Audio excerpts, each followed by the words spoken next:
In the 3rd century BC, on the island of Sicily, a man was born who would change science forever. He was not a king, not a conqueror, not a ruler of armies, but his ideas were more powerful than empires. His name was Archimedes. More than 2,200 years later, we still use the principles he discovered. From ships floating in the ocean to machines lifting enormous weights, his genius is everywhere.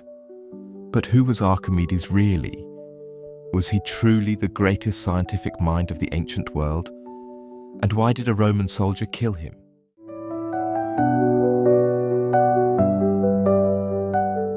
Archimedes was born around 287 BC in Syracuse, a wealthy Greek city-state in Sicily. His father was an astronomer, which likely introduced him to mathematics and the study of the heavens at an early age. As a young man, he is believed to have studied in Alexandria, the intellectual center of the ancient world. There, he immersed himself in geometry and mathematical theory. But what made Archimedes extraordinary was not just abstract thinking. He could turn mathematics into reality.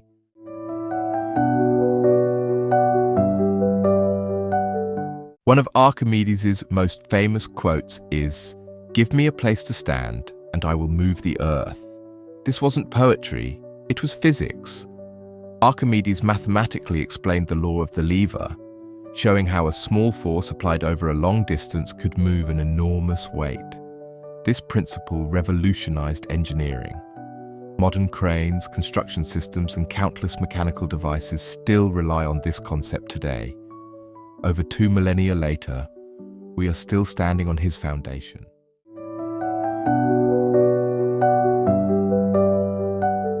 Perhaps the most famous story about Archimedes involves a bathtub.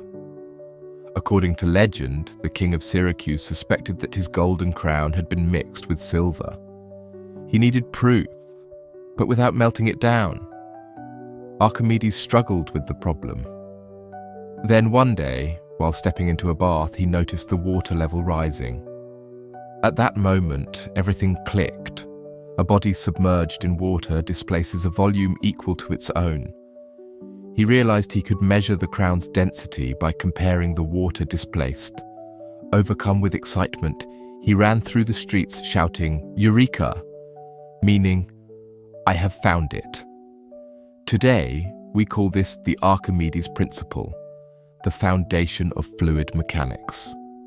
It explains how ships float, how submarines dive, how objects behave in liquids.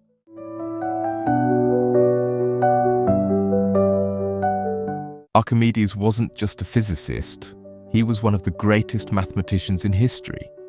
He calculated an incredibly accurate approximation of pi. He developed formulas for the area of a circle and the volume of a sphere. In fact, he was so proud of discovering the relationship between a sphere and a cylinder that he requested it be engraved on his tombstone. His methods were astonishingly advanced, resembling early forms of integral calculus. Nearly 1,800 years before Isaac Newton, Archimedes was already thinking in ways that would later define modern mathematics.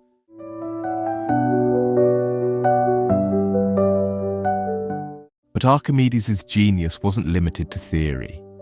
In 214 BC, during the Second Punic War, the Roman Republic laid siege to Syracuse.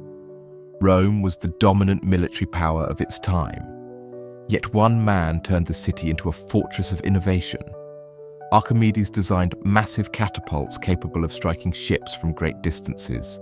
He engineered mechanical claws that could lift and overturn enemy vessels. Roman soldiers became terrified of approaching the city walls. Some ancient sources even claim he used mirrors to concentrate sunlight and burn Roman ships, though historians still debate this. The Roman general is said to have admitted, "Archimedes is worth an entire army."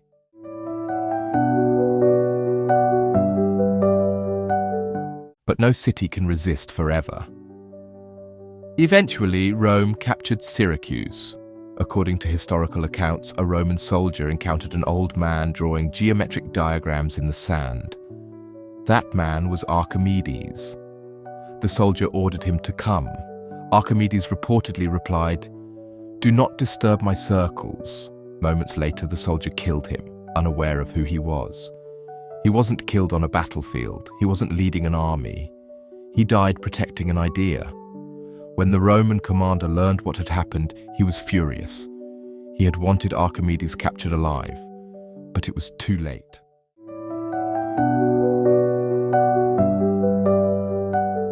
Today, historians and scientists widely consider Archimedes the greatest mathematician of antiquity. Many of his works were lost for centuries, only to be rediscovered later. As modern science progressed, researchers began to realize just how far ahead of his time he truly was. If Archimedes had lived during the Renaissance, the scientific revolution might have begun centuries earlier.